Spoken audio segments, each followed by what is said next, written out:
2024 तक प्रधानमंत्री मोदी जी ने 13 राज्य सरकारों को 15 बार गिराने की कोशिश की और उसमें से 10 सरकारों को गिराने में सफल हो गए। ये सरकारें नहीं गिराई, ये सरकारों की चोरी की है। ईडी दिल्ली के मुख्यमंत्री अरविंद केजरीवाल को सुन रहे थे, जो मोदी जी पर सरकार गिराने का आरोप लगा रहे थे। नमस्कार, मेरा नाम विश्वजीत कुमार और आप देख रहे हैं वॉक फॉर इंडिया न्यूज।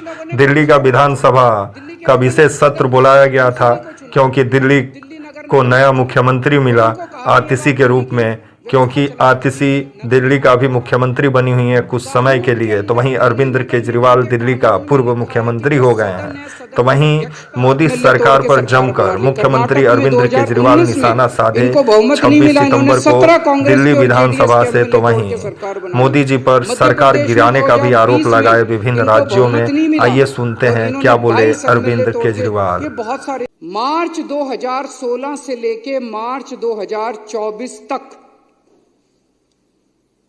प्रधानमंत्री मोदी जी ने 13 राज्य सरकारों को 15 बार गिराने की कोशिश की और उसमें से 10 सरकारों को गिराने में सफल हो गए। ये सरकारें नहीं गिराई, ये सरकारों की चोरी की है। ईडी और सीबीआई को भेज के, उनको धमकी देके, उनको लालच देके, पैसे से खरीद के उनकी सरकारों की चोरी की है इन लोगों ने। ये कोई मामूली वो नहीं है कि सरकारें गिरा दी। उत्तराखंड में मार्च 2016 में इन्होंने 9 कांग्रेस के एमएलए तोड़ के और हरीश रावत की सरकार गिराई। 2016 में अरुणाचल प्रदेश में 33 पीपीए के 43 में से 33 एमएलए तोड़ के वहां पे सरकार गिरा दी, वहां सरकार बना ली। गोवा में जुलाई 2019 में इनको बहुमत नहीं मिला मार्च 2017 के रिजल्ट्स में, नतीजन इन्होंने 12 कांग्रेस के एमएलए तोड़ के सरकार बना ली। कर्नाटक में 2019 में इनको बहुमत नहीं मिला, इन्होंने 17 कांग्रेस के और जेडीएस के एमएलए तोड़ के सरकार बना ली। मध्य प्रदेश में 2020 में इनको बहुमत नहीं मिला और इन्होंने 22 एमएलए तोड़ के, ये बहुत सारे केस हैं, 10 सरकारें तोड़ के इन्होंने सरकार बना ली। और आज इन्होंने एमसीडी के ऊपर गलत तरीके से कब्जा कर लिया, एमसीडी की चोरी कर लिया आज इन लोगों ने। आज इन्होंने एमसीडी के अंदर जो किया, चुनी हुई, मैंने जेल के अंदर सुभाष चंद्र बोस, भगत सिंह, इनको बहुत पढ़ा।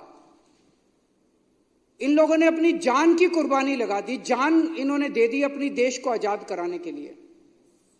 किस लिए आजाद कराया इन्होंने देश? इसीलिए तो आजाद कराया था कि देश के अंदर एक जनतंत्र होगा, जनता चुनेगी, जनता के चुने हुए नुमाइंदे वो सरकार चलाएंगे, जनता के सपने पूरे करेंगे। इसलिए थोड़ी करा था कि एक एलजी आके बैठ जाएगा, अफसर आके बैठ जाएंगे और चुने हुए लोगों को दरकिनार करके और अपनी मर्जी से सरकार चलाएंगे। दिल्ली के लोगों ने एक मेयर को चुना, दिल्ली के लोगों ने काउंसलरों को चुना, दिल्ली के लोगों ने एक सदन को चुना, एमसीडी को चुना, दिल्ली नगर निगम को चुना और उनको कहा भाई अब आप दिल्ली की व्यवस्था चलाओ, दिल्ली की नगर निगम को चलाओ। कानून के अंदर, दिल्ली नगर निगम के कानून में लिखा है कि जो सदन है, सदन की अध्यक्षता मेयर करेगी। एलजी ने कानून आज ऑर्डर पास कर दिया कि अब अध्यक्षता एडिशनल कमिश्नर करेगा। कल आपको भी हटा देंगे, कल लोकसभा स्पीकर को भी हटा देंगे, वहां पे लिख देंगे अब होम सेक्रेटरी जो है लोकसभा की अध्यक्षता करेगा, राज्यसभा की अध्यक्षता अब जो है वो डिफेंस सेक्रेटरी करेगा। ये क्या हो रहा है इस देश के अंदर? क्या इसीलिए हमारे देश के स्वतंत्रता सेनानियों ने अपनी जान गंवाई थी? खत्म कर दिया जनतंत्र इन लोगों ने। एलजी दिल्ली चलाएगा और एडिशनल कमिश्नर जो है वो नगर निगम की अध्यक्षता, कानून के अंदर लिखा है कि मेयर अध्यक्षता करेगा, कानून के अंदर लिखा है कि मेयर ही कॉम्पिटेंट है नगर निगम की, कॉरपोरेशन की, सदन की मीटिंग बुलाने के लिए।